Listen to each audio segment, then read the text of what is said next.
because he basically said, what do we need to do to make policymakers pay attention? And I've said, I don't think policymakers are going to pay attention to evidence. That's pretty clear. I don't think policymakers pay attention to, I think having all of our focus on how to make policymakers pay attention is kind of misguided, because they're trapped in institutions that are by design not going to be able to respond to rapid systemic transformation. So, and the reason that I say that is because it's the nature of institutions to be big and slow and risk averse, and that's kind of what happens, except perhaps 4 times scenario if Philip was here. So the reason the kind of call for evolution is both, I guess, I think it is possible to recreate a lot of things ourselves in unique and new configurations that haven't been seen before, which is where most of my work in food is focused. But also I think we have a responsibility to not be complicit or compliant with things that are just fundamentally not okay. And so at what point does it take for the middle classes, the well-educated, wealthy people to actually stop saying, oh, I just wish everyone would, you know, stop going along with this, when in fact we're all going along with this. And I'll use that to agree with Kirsten on that and give an example of one way in which that can be made real for us and the institutions we work in, and that's to talk a little bit about divestment and the divestment movement. It starts from the point that Bill McKibben and many others have made, and certainly all the people we spoke to, including often some quite surprisingly conservative politicians and business people, that said, if you were asked what's the single biggest roadblock, single biggest obstacle to action, it's the vested interests of the fossil fuel industry and its allies.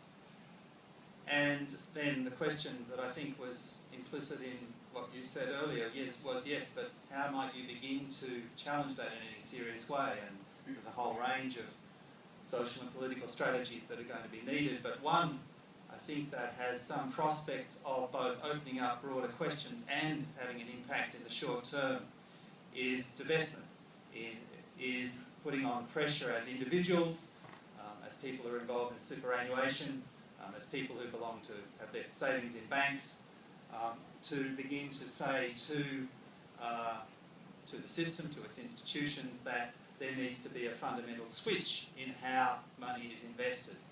And it's an interesting strategy because it has the capacity to be something that each of us as individuals can think about. We can talk to people who are having dinner with, our friends and family. We can talk to the universities we work in, the banks we deal with, the organisations we play sport with, and we can also put pressure on larger institutions and businesses. So I just raise that as one practical, tangible way forward, and if you're interested, have a look at 350.org or Fossil Free Australia as websites which have lots of, I think, really useful information about those kinds of divestment strategies. What about you, Patrick? Have you pulled all your money out of superannuation, out of ExxonMobil yet? Well, I had a bit of money maybe. Yeah, look, both of those questions are kind of getting at the same thing. Yes, there are some pretty powerful institutional barriers to actually making the changes that we're trying to make. Whether it's the capitalistic systems that allow the rich to get richer and have more control, or the poor get poorer, or the way that our every company around is trying to maximise short-term growth, and like the difference that a 2% interest rate will make to a renewable energy investment is huge. Yeah, we need to change the rules. That is what will happen. We have to change the rules to allow this transition to occur. Short of full-scale revolution, which I don't know. I mean, it's easy to get people to say, take up arms against an invading enemy or something they can see. Try to imagine like a revolution in the sense of a 40-year problem is a bit difficult. But there's an example which gives me a lot of hope, which is that now, today, solar panels, as what was said in the film, are actually becoming one of the cheapest forms of energy worldwide, meaning that within the current system, their market share is going to grow exponentially, which in this case is a great kind of exponential growth.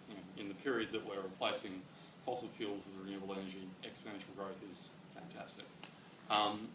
That has occurred due to a whole bunch of different things. It occurred due to a policy change made in Germany about 15 years ago, which changed the rules and provided subsidies that made it financially attractive for companies and individuals who are trying to maximise their returns to invest in solar panels. That grew, market growth, research and development, mass manufacturing, drove down the cost by a factor of 5 over the past 15 years. And that happened because the German people elected a Greens power sharing government in Germany that allowed that to occur. So there's a lot of things which have to happen. But really, if I could point to what was the most important thing out of that chain of events, and now put solar power ready to massively grow around the world, it's the fact that there was political change in one very important country that's had worldwide ramifications. So I know some people in this room are heavily involved in any activist activities they can get their hands on. Maybe some of you aren't. Maybe some of you have just come along to check out the film. I would urge everyone to, as John did, check out organisations like 350.org, or check out. There's basically heaps of organisations. Beyond Zero Emissions. Yeah, or Beyond Zero Emissions. Or the SLF, which has just gone this weekend, which showcases dozens and dozens of different organisations doing all sorts of amazing things. Whether it's full-scale political activism, whether it's communities, small-scale community projects, whether it's trying to come up with researching answers. There's a whole variety of ways that people can get involved, which are all sorts of organisations trying different ways to subvert the institutions and the power systems that are currently in place. And that is what we need. We basically need more people doing more of that. Thanks, Patrick. Oh, it's a great way I just hope that, I hope in 20, 30, 40 years we don't go to a cinema and see a movie of what Patrick's doing in 40 years' time after the research work that he did, and what would he be doing sitting at home and knitting or something. But of course we're calling for the revolution, everybody. That's why we called you all here, and you've responded so well in joining us for the movie. Don't go away. There is another film. If you want to come and see another film, a fantastic film. This is an international premiere that's just about to take place right here in this cinema called The Future of Energy, following on fantastic segue there from what Patrick said. So, and the filmmakers from the US are here, and there's 4 of them. I think they're in the audience tonight, and they're going to blow us away. So stick around if you can for the next session. I think it means you've got to buy another ticket unless you've got a pass. But I really want to thank our panel today, John, Kirsten and Patrick, for the fantastic conversation. They all do absolutely fantastic work for the movement, and we'd be lost without them. So stick around, they're probably quite keen to follow up with you on the conversation and some of the debate as well. And I also want to put a shout out, just before you all go, to Angie and Dan, who have done some amazing work in the back scenes and the back rooms in getting this festival happening. So we thank them very much as well. Thank you, everybody.